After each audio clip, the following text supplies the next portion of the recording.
Welcome to Marathi Style Corner and Vlogs. सह्याद्रीच्या कुशीत वसलेला भरभक्कम छातीचा, वेड्या वळणांचा, ताठ मानेने आकाशात ठामपणे उभारलेला कोंढाणा म्हणजेच सिंहगड. नमस्कार मंडळी, मी दीपिका स्वागत करते तुमचं आपल्या YouTube चॅनलवरती. आज आपण निघालेलो आहोत सिंहगडाची सैर करण्यासाठी. सिंहगडाकडे जाताना आपल्याला खडकवासला धरण लागते.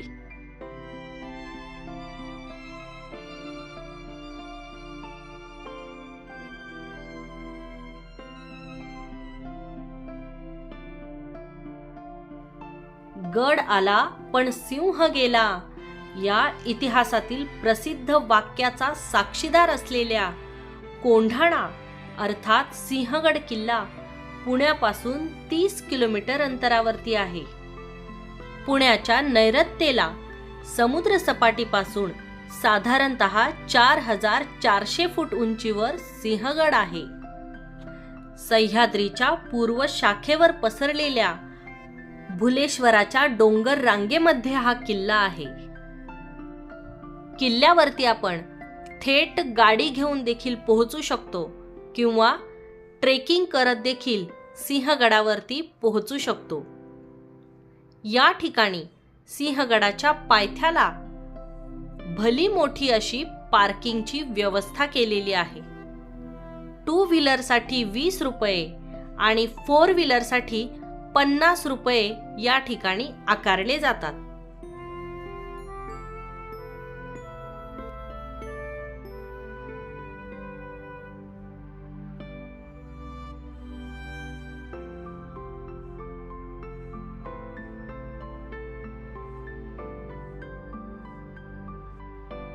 कोंढाणा हा किल्ला पूर्वी आदिलशाहीत होता.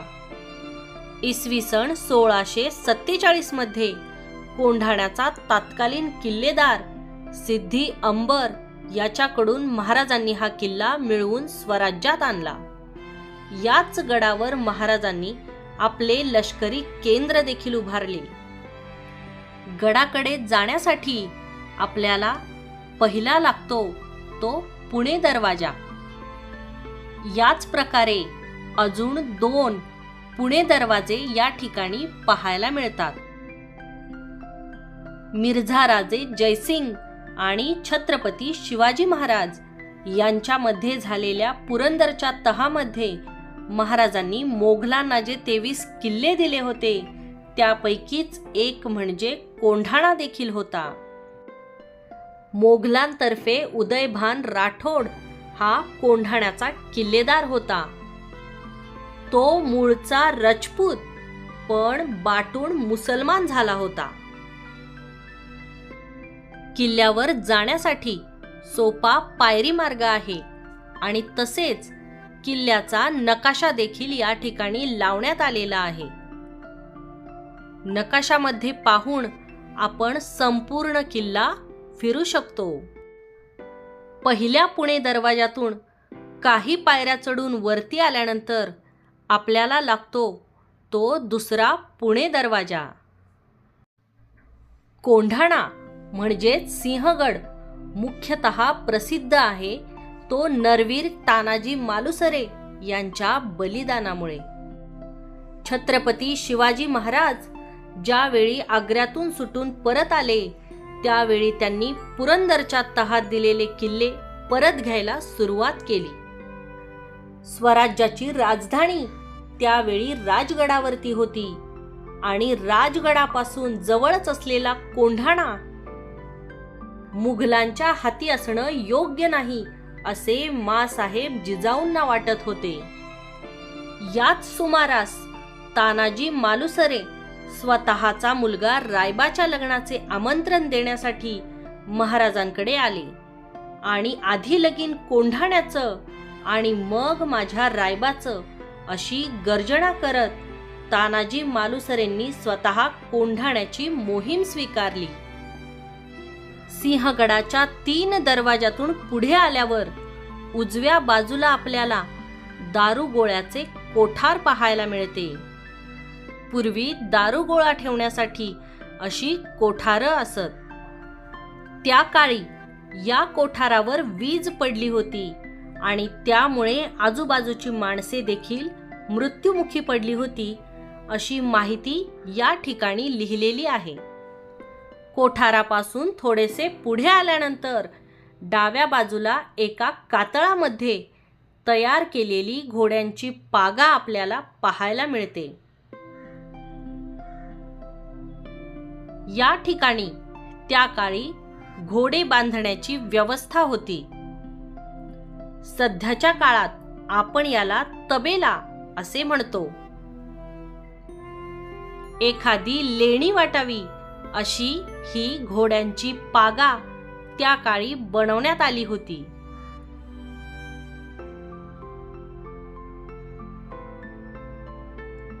रामलाल नंदराम नाईक यांच्याकडून खरेदी केलेल्या याच जागेवर बाळ गंगाधर टिळक येत असत. 1915 साली महात्मा गांधी आणि लोकमान्य टिळक यांची भेट देखील याच बंगल्यात झाली. इथेच लोकमान्य टिळक विश्रामासाठी येत असत. ज्यांच्या पराक्रमाने सिंहगडाचा इतिहास लिहिला गेला ते नरवीर तानाजी मालुसरे यांची समाधी आणि स्मारक देखील सिंहगडावर आपल्याला पाहायला मिळते. अवघ्या 500 मावळ्यांना सोबत घेऊन मोगलांचा किल्लेदार उदयभान राठोड याचा पराभव करत तानाजी, सूर्याजी आणि मावळ्यांनी कोंढाण्यावर भगवा फडकवला. कोंढाणा तर जिंकला, पण याच लढाईमध्ये तानाजींना वीर मरण आले. ही बातमी जेव्हा महाराजांना समजली त्यावेळी गड आला पण माझा सिंह गेला असे उद्गार छत्रपतींनी काढले. तेव्हापासून कोंढाणा सिंहगड म्हणून ओळखला जाऊ लागला. स्मारकाच्या परिसरामध्ये मावळ्यांची शिल्प बनवलेली असून मध्यावर नरवीर तानाजी मालुसरे यांचे स्मारक आहे. तानाजी मालुसरे आणि उदयभान राठोड यांची लढाई सुरू असताना तानाजींची ढाल तुटली. तानाजींनी आपल्या डोक्याचा शेला आणि पागोटे सोडून आपल्या हाताला गुंडाळले आणि ढालीऐवजी हातावर वार झेलले. पण हेच वार झेलताना त्यांचा हात तुटला. जेथे तानाजींनी आपला हात गमावला हीच ती जागा. सिंहगडावर छत्रपती शिवाजी महाराज यांचे दुसरे चिरंजीव छत्रपती राजाराम महाराज यांची समाधी देखील आहे.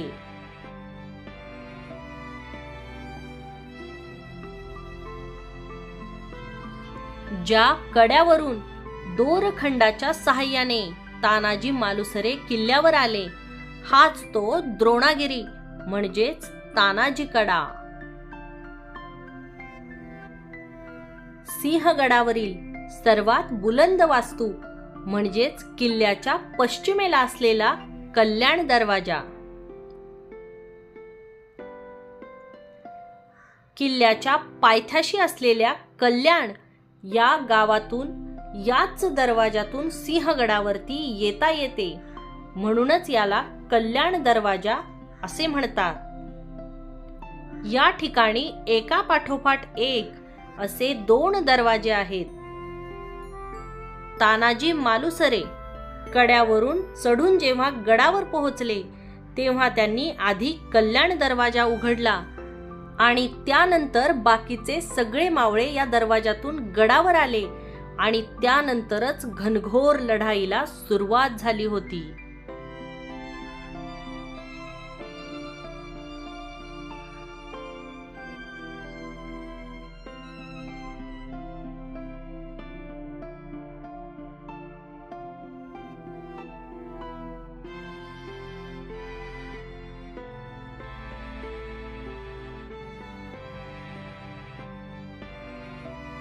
किल्ल्यावरून आपल्याला पाहायला मिळतो तो म्हणजे झुंजार बुरुज.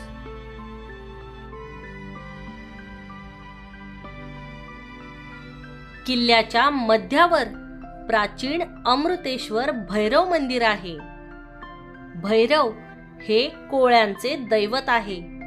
यादवांच्या आधी या किल्ल्यावर कोळ्यांची वस्ती होती.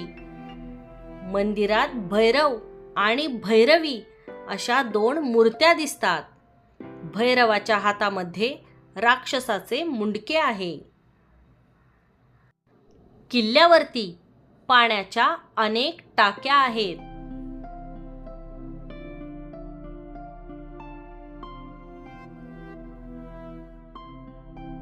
सिंहगडावरती भगवान शंकरांचे एक प्राचीन असे कोंढाणेश्वर मंदिर आहे. यादवांचे कुलदैवत असलेल्या भगवान शंकरांचे हे हेमाडपंती मंदिर किल्ल्याच्या निर्मितीपासून गडावर अस्तित्वात आहे.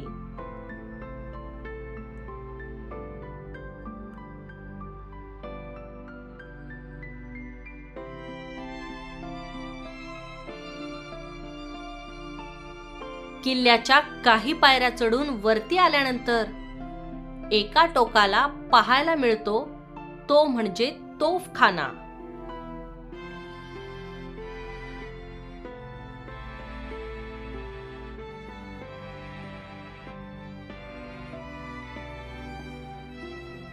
कोंढाण्यावरती ताबा म्हणजेच दक्षिण भारतावरती ताबा.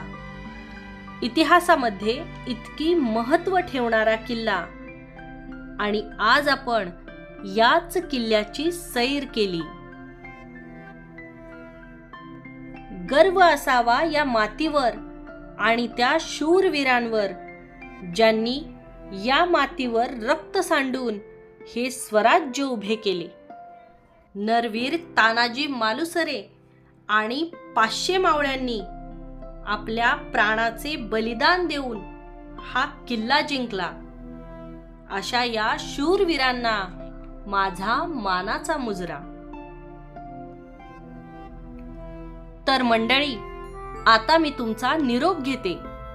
पुन्हा भेटूयात अशाच एका सुंदर व्हिडिओमध्ये.